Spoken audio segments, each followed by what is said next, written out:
നിങ്ങൾ പാത്രങ്ങളൊക്കെ മൂടി വെക്കണം. തോൽപാത്രങ്ങൾ, വെള്ളത്തിന്റെ പാത്രങ്ങളുണ്ട്, അതൊക്കെ കെട്ടിവെക്കണം. വാതിലുകളൊക്കെ അടക്കണം. വിളക്കണക്കണം. പിശാചൊരിക്കലും കെട്ടിവെച്ച പാനപാത്രം തുറക്കുകയില്ല. ഒരു വാതിലും തള്ളി തുറക്കുകയില്ല.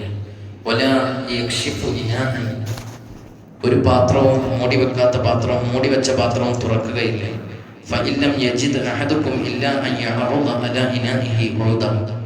ഇനി ഒരാൾക്ക് അങ്ങനെ മൂടിവെക്കാനൊന്നുമില്ല, ഒരു പലക കഷ്ണം മാത്രമാണുള്ളത് എങ്കിൽ വിസ്മി ചൊല്ലി അവൻ അത് ഉപയോഗപ്പെടുത്തട്ടെ.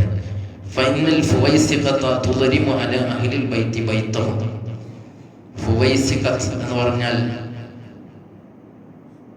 ചെറിയ ഫാസിഖ് എന്നാണ്. എന്ന് പറഞ്ഞാൽ അത് എലികളെ കുറിച്ചാണ് പറയുന്നത് എന്ന് ഹദീസിൽ പറയുന്നത്. ആ എലികളൊക്കെ ചിലപ്പോൾ നമ്മൾ വിളക്കണക്കാതെ, പഴയ കാലത്ത് വിളക്കാണല്ലോ ഉണ്ടായിരുന്നത്, അതൊക്കെ തട്ടി മാറ്റി അതിൽ നിന്ന് വലിയ തീപന്തങ്ങൾ പടർന്ന് വീടുകൾ വരെ കത്തിച്ചു കളഞ്ഞു എന്ന് മുഹമ്മദ് റസൂലുള്ളാഹി സ്വല്ലല്ലാഹു അലൈഹി വസല്ലം അങ്ങനെ കളയും. അങ്ങനെ ഒരു സംഭവം മദീനയിൽ ഉണ്ടാവുകയും ചെയ്യും. അതിനുശേഷമാണ് നിബിധങ്ങൾ ഈ വിധത്തിലുള്ള നിർദ്ദേശങ്ങളൊക്കെ കൊടുത്തത്. അപ്പോൾ വീട്ടിൽ രാത്രിയായാൽ ചെയ്യേണ്ട കർമ്മങ്ങളൊക്കെ നിബിധങ്ങൾ പറയാം. നിങ്ങൾ എന്ത് ചെയ്യണം? വാതിലടക്കണം. വെള്ളപാത്രങ്ങൾ, നമ്മൾ ഭക്ഷണവുമായി ബന്ധപ്പെട്ട് പറയാം, വെള്ളപാത്രങ്ങളൊക്കെ മൂടി വെക്കണം. ഭക്ഷണത്തിന്റെ പാത്രങ്ങളൊക്കെ ഉണ്ടെങ്കിൽ കഴിച്ചാൽ പിന്നെ ബാക്കി വന്നാൽ അത് മൂടി വെക്കണം, തുറന്നിടാൻ പാടില്ല. ഇത് വലിയ അപകടമാണ്. ഒന്ന്, പിശാച് അതിൽ പ്രവേശിക്കും, അതിൽ നിന്ന് കഴിക്കും. അത് തന്നെയാണ് പ്രശ്നം. മഹാനായ അലി ഇബ്നു അബീ ത്വാലിബ് റളിയല്ലാഹു അൻഹു, ഉമ്മു സഈദ് ബീവി റളിയല്ലാഹു അൻഹ അവർ പറയാണ്, ഞാൻ ഒരിക്കൽ അതൈതു അലിയൻ റളിയല്ലാഹു അൻഹു ബിസഹൂരി, ഞാനൊരു നല്ല ഫുഡൊക്കെ ഉണ്ടാക്കി അലി ഇബ്നു അബീ ത്വാലിബ് റളിയല്ലാഹു അൻഹുവിനെ കൊടുക്കാൻ വേണ്ടി പോയി.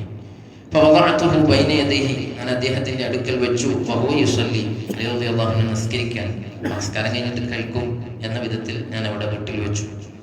എന്നിട്ട് ഞാൻ പോയില്ല, ഞാൻ അവിടെ അങ്ങനെ നിന്നു.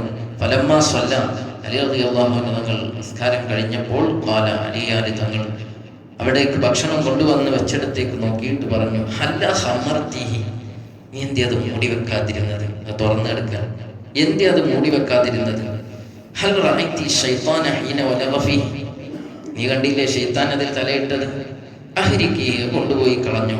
വഅബാ അൻ യശ്റബ, എനിക്ക് വേണ്ട എന്ന് പറഞ്ഞ് മഹാനായ അലി ഇബ്നു അബീ ത്വാലിബ് റളിയല്ലാഹു അൻഹു തങ്ങൾ അത് മടക്കി. അപ്പം ഭക്ഷണത്തിന്റെ പാത്രങ്ങൾ മൂടി വെക്കുക എന്നുള്ളത് അത്രയും പ്രധാനപ്പെട്ട കാര്യമാണ്. നമുക്കറിയാം, ഇന്ന് പല്ലിയും മറ്റുമൊക്കെ വന്നിട്ട് ടേസ്റ്റ് ചെയ്യും, അതിൽ നിന്ന് നമ്മൾ കഴിച്ചാൽ നമുക്ക് പല രോഗങ്ങളുണ്ടാവും. ഭക്ഷണത്തിന്റെ പാത്രങ്ങൾ എപ്പോഴും മൂടി വെക്കണം, ഇല്ലെങ്കിൽ അതിൽ പിശാചിന്റെ ആധിപത്യം ഉണ്ടാവും. ഒന്ന്, മറ്റൊരു ഹദീസിൽ കാണാം, പാത്രങ്ങൾ മൂടി വെക്കണം. ജലാശയങ്ങൾ അല്ലെങ്കിൽ ജലം നേരത്തെ ഉണ്ടായിരുന്നതൊക്കെ തോൽപാത്രങ്ങളാണ്, അതുകൊണ്ടാണ് വൗക്കുസ്തിക എന്ന് പറയുന്നത്, കെട്ടിവെക്കുക എന്ന്. കെട്ടിവെക്കലാണ്. ഫഇന്ന ഫിസ്സനതി ലൈലതൻ, നബി തങ്ങൾ പറയാണ്, ഫഇന്ന ഫിസ്സനതി ലൈല, വർഷത്തിൽ ഒരു രാത്രിയുണ്ട്, യൻസിലു ഫീഹാ വബാഉൻ, ആ ദിവസം ഒരു പകർച്ചവ്യാധി ഭൂമിയിലേക്ക് ഇറങ്ങും. ആകാശത്ത് നിന്ന് ഒരു പകർച്ചവ്യാധി ഭൂമിയിലേക്ക് ഇറങ്ങുന്ന ഒരു ദിവസമുണ്ട്.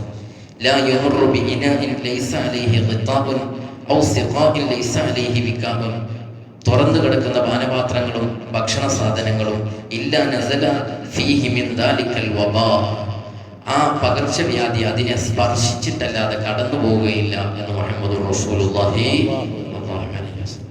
അവ രണ്ട് പ്രശ്നങ്ങളാണ്. ഒന്ന്, പിശാചിന്റെ ആധിപത്യം ഉണ്ടാവും എന്ന് മാത്രമല്ല, മറ്റുള്ള ഫുവൈസിഖത്ത് എന്ന് പറഞ്ഞ പോലെ നിന്ന് പല്ലി പോലെയുള്ളതൊക്കെ അത് ടേസ്റ്റ് ചെയ്ത് നമുക്ക് ആരോഗ്യപരമായ തന്നെ പ്രശ്നങ്ങൾ ഉണ്ടാക്കും. മറ്റൊന്ന്, അതിൽ വബാ, പകർച്ചവ്യാധികൾ ഇറങ്ങും. ആ ഇറങ്ങുന്ന ദിവസമാണ് അങ്ങനെ മൂടി തുറന്നു കിടക്കുന്നതെങ്കിൽ പിന്നീട് അതിൽ നമ്മൾ കുടിച്ചാൽ അതിലേത് വലിയ പ്രശ്നം നമ്മുടെ ശരീരത്തിൽ ഉണ്ടാവും. അപ്പോൾ വളരെയധികം സൂക്ഷിക്കണം. ഭക്ഷണം കഴിച്ചു കഴിഞ്ഞാൽ ഉടനെ തന്നെ പാത്രം മൂടി വെക്കണം.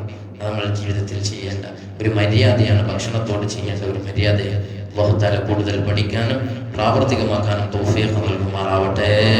അർഹമുർ റഹീമായ റബ്ബേ, ഞങ്ങൾ ഈ പറഞ്ഞു കേട്ടത് നീ സ്വാലിഹായ കർമ്മമായി സ്വീകരിക്കണേ റഹ്മാനെ. മിസ്ലി സവാബ് ഞങ്ങളിൽ നിന്ന് മൺമറഞ്ഞ മാതാപിതാക്കൾ, ഉസ്താദുമാര്, ബന്ധുമിത്രാദികളുടെ ഖബറിലേക്ക് എത്തിക്കണേ അല്ലാഹ്. ഖബർ നീ വിശാലമാക്കണേ റഹ്മാനെ. മഗ്ഫിറത്തും റഹ്മത്തും നൽകണേ അല്ലാഹ്.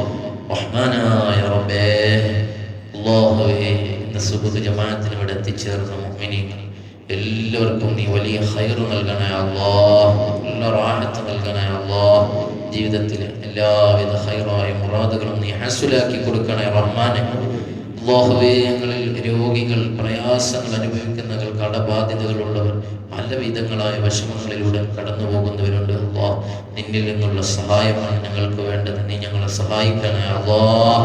എല്ലാ വിഷമങ്ങളും നീക്കി നല്ല റാഹത്തും സന്തോഷവും നൽകി അനുഗ്രഹിക്കണേ റഹ്മാനെ.